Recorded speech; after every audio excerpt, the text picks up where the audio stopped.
नमस्कार दोस्तों, आज मैं आप लोगों के लिए लेकर आया हूँ रीजनिंग का एक और लेक्चर जो कि आप लोगों के लिए काफ़ी हेल्पफुल हो सकता है किसी भी एग्ज़ाम के लिए। जैसे कि आपका जो एग्ज़ाम है यूपी पुलिस, आरपीएफ कांस्टेबल और ALP technician, group D, NTPC, कोई भी एग्ज़ाम अगर आप दे रहे हैं तो वहाँ पर आपके लिए काफ़ी हेल्पफुल हो सकता है। ठीक है, तो चलिए ज़्यादा देर ना करते हुए आज का लेक्चर स्टार्ट करते हैं और देखते हैं कि आज के क्वेश्चन हमारे कैसे हैं, उसको किस तरीके से सॉल्व करना है। तो आपके सामने है ये पहला क्वेश्चन।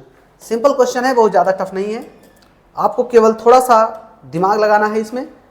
कह रहे हैं कि दिए गए विकल्पों में से वह आरेख चुनिए जो शार्क, व्हेल और समुद्री कछुआ के बीच संबंध सही निरूपण करता है। देखिए, आपको ये लग रहा होगा कि शार्क और व्हेल मछलियां हैं, बात तो सही है आपकी, और समुद्री कछुआ ये तो डिफरेंट है। लेकिन शार्क जो है और व्हेल ये दोनों डिफरेंट साइज की मछलियां हैं, यानी कि अगर डिफरेंट हैं तो इनको कुछ अलग अलग हम रखेंगे इस तरीके से, और समुद्री कछुआ अपना अलग ही है, इसको भी अलग कर देंगे तो आपका ऑप्शन क्या हो जाएगा, सी आपका करेक्ट हो जाएगा। ठीक है, चलिए नेक्स्ट क्वेश्चन की तरफ चलते हैं।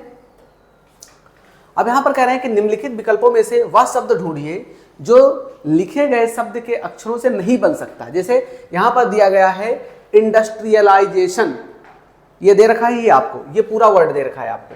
अब बोला गया कि इससे कौन सा ऐसा नहीं बन सकता, तो चलिए मिलाते हैं एक को, देखते हैं पहले में क्या, पहले में आर है, इसमें यहाँ देखिए आर है, कोई दिक्कत नहीं है। ई है, यहाँ देखिए ई है, क्या इसमें कहीं ई नजर आ रहा है? हमको तो कहीं पर ई नजर नहीं आ रहा है, यानी हमारा पहला ही ऑप्शन क्या हो गया, करेक्ट हो गया। यानी कि अब हमको ढूंढने की कोई जरूरत ही नहीं है, जब हमको पहले में ही नजर आ रहा है कि पहले केस में ही भी एक वर्ड ऐसा है ई, यानी एक लेटर ऐसा है ई जो कि इसमें इंडस्ट्रियलाइजेशन में है नहीं, तो इसका मतलब पहला ही ऑप्शन हमारा करेक्ट हो गया, वो नहीं बनेगा। ठीक है, चलिए नेक्स्ट क्वेश्चन पर। अगला है कि रेडियो का काम होता है सुनना, सुनना, तो टेलीविजन का काम क्या होता है भैया? सिंपल सा क्वेश्चन है, इसका काम होता है देखना। यानी कि अगर रेडियो का काम होता है सुनना तो टेलीविजन का काम क्या होता है, सुनना होता है। ठीक है, चलिए अगले क्वेश्चन की तरफ चलते हैं।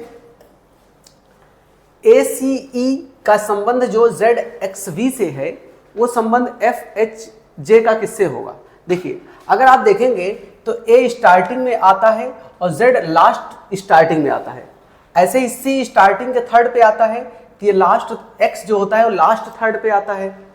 स्टार्टिंग में E पांचवें पर आता है, ये लास्ट पांचवें पर, यानी V लास्ट पांचवें पर आता है। आप जब ABCD लिखेंगे ना तो आपको समझ में आ जाएगा कि A का पोजीशन जो है वो X पहला है, तो X जो Z है वो लास्ट वाला पोजीशन है पहला। ऐसे ही C का पोजीशन पहले से स्टार्टिंग से थर्ड है, तो वहां पर X का पोजीशन लास्ट से थर्ड है। E का पोजीशन स्टार्टिंग से फिफ्थ पर है, तो V का पोजीशन लास्ट से फिफ्थ पर है।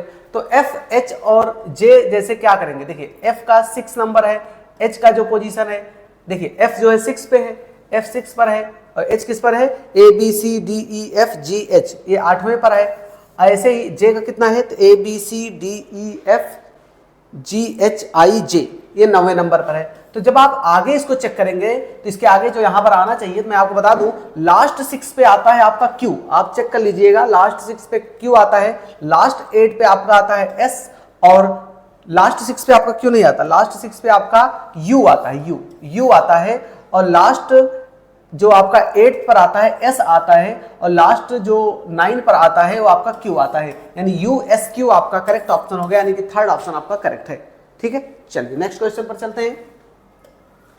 अगला क्वेश्चन है, यहां पर दिया गया है, आपको बताना है कि जैसे 4 का संबंध जो 17 से है तो 7 का संबंध किससे होगा?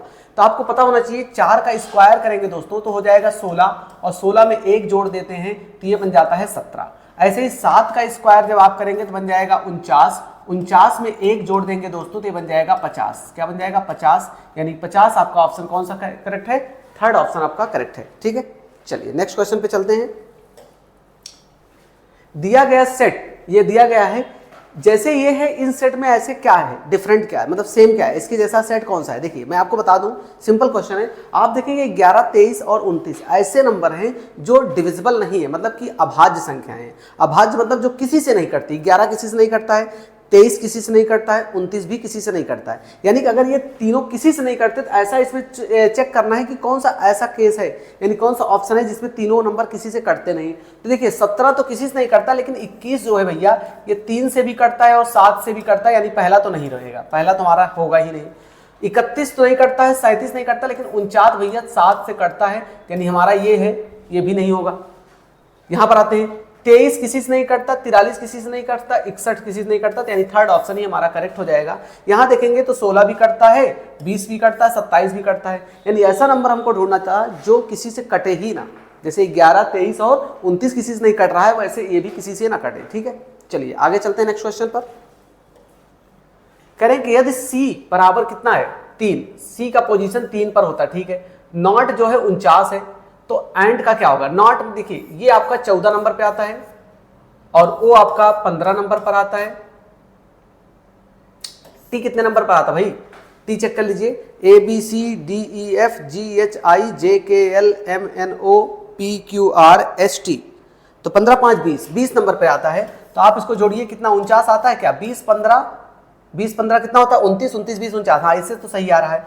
यानी कि अगर इन नंबरों को जोड़ने पर 49 आ रहा है तो इसमें भी कुछ ऐसा होगा। अगर मैं कहूं कि एक का पोजीशन क्या है, ए का पोजीशन 1 है, एन का देखिए यहां पर एन का हमने लिख रखा है 14 होता है, और टी का आपका भी बताया कितना होता है 20, तो 20 14 1 15 20 35 आएगा, और 35 आपका दूसरा ही ऑप्शन करेक्ट हो गया। ठीक है, सिंपल क्वेश्चन था।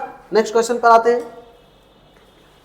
LMNP का अर्थ QRSU है, तो CDEG का अर्थ क्या होगा? यहां थोड़ा सा आपको दिमाग लगाना है। सिंपल क्वेश्चन है लेकिन थोड़ा सा दिमाग लगाना है आपको। जैसे देखिए स्टार्टिंग में आप देखेंगे L के बाद M आता है, M के बाद N आता है, N के बाद क्या आता है? O आता है, लेकिन O को छोड़ के क्या लिख दिया गया? P लिख दिया गया। यानी एक की गैपिंग दी गई किसके बीच में? N और P के बीच में। अब देखिए P खत्म होते हैं, P के बाद क्या आता है? Q आता है, Q के बाद R आता है, R के बाद S आता है, S के बाद T आता है, QRST, फिर U आता है, यानी यहां पर भी एक गैपिंग दी गई। अब देखिए U के बाद क्या आता है? U के बाद अब देखिए यहां पर अब आगे की कहानी कह रहे हैं कि इसका संबंध इसके है, यानी इसका अर्थ ये है, तो इसका क्या होगा? देखिए C का क्या होता है? C के बाद D आता है, D के बाद E आता है, E के बाद F आता है, यानी एक गैपिंग देके फिर आ गया आपका G।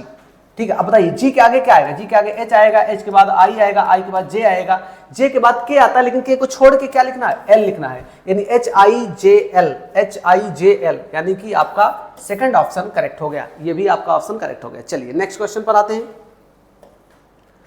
यहां पर दिया गया है कौन सा ऑप्शन करेक्ट है, इन सब में मिलाना है आपको, सीक्वेंस बताना है। जैसे जड़ है, फूल है, तना है, पत्ती है। भाई ये बचपन में हम लोग पढ़ चुके हैं कि ये क्या होता है। जैसे जड़ होता है, जड़ के बाद तना होता है, तना देखिए पहले सबसे पहले जड़ आता है, सबसे पहले आपका जड़ आता है, जड़ के बाद तना होता है इसमें, तने के बाद पत्तियां आती हैं, पत्तियों के बाद आपका फूल आता है। यानी कि आपका ऑप्शन देखा जाए तो क्या है? A C D और B, ACDB कौन सा है? ACDB आपका सेकंड ऑप्शन में करेक्ट है। ठीक है दोस्तों, आपका ये क्वेश्चन भी करेक्ट हो गया। लास्ट क्वेश्चन है आज का, और ये इसको कंप्लीट करते देखते हैं क्या है इसमें। कहने दी गई अक्षर श्रृंखला के खाली स्थानों पर क्रम से रखने पर निम्नलिखित में से कौन सा अक्षर उस सेट को पूरा करेगा? देखिए आपको सिंपल क्वेश्चन है भी, बस थोड़ा सा कॉमन सेंस लगाना है। ए के बाद क्या आता है? ए के बाद आपको पता है बी आता है, लेकिन एक को गैप दे दिया गया, यानी बी को छोड़ दिया गया है। ए के बाद बी आता है, बी के बाद लिख दिया गया सी, यानी एक को छोड़ के। अब सी के बाद क्या आता है? डी, डी को छोड़ दीजिए, लिख दीजिए ई। अब ई के बाद एफ आता है, लेकिन एफ को छोड़ के जी लिखा गया। जी के बाद एच आता है, एच को छोड़ के आई लिखा गया। आई के बाद जे आएगा, लेकिन जे को छोड़ के के लिख दीजिए यहाँ पर के। आई के बाद जे आता है ना, जे को छोड़ के के लिख दिया। के के बाद एल आता है, एल को छोड़ के एम लिखा गया। एम के बाद एन आता है, एन को छोड़ के ओ लिखा गया। ओ के बाद पी आता है, पी को छोड़ के क्यू लिख दीजिए क्यू। क्यू के बाद आर आता है, आर को छोड़ के एस लिखा गया। एस के बाद टी आता है, टी को छोड़ के यू लिखा गया। यू के बाद आपका वी आता है, वी को छोड़ के QRSTUV डब्लू, यहां पर डब्लू भरा जाएगा। तो आपका क्या बन जाएगा दोस्तों? आपका बन गया जो आया है EKQW। आपका कौन सा ऑप्शन करेक्ट है? सेकंड ऑप्शन आपका करेक्ट है। तो उम्मीद करते हैं दोस्तों आप लोगों को ये लेक्चर अच्छे समझ में आया होगा। तब तक आप इसको फिर से प्रैक्टिस करते रहिए। मिलते हैं नेक्स्ट लेक्चर में, तब तक के लिए जय हिंद।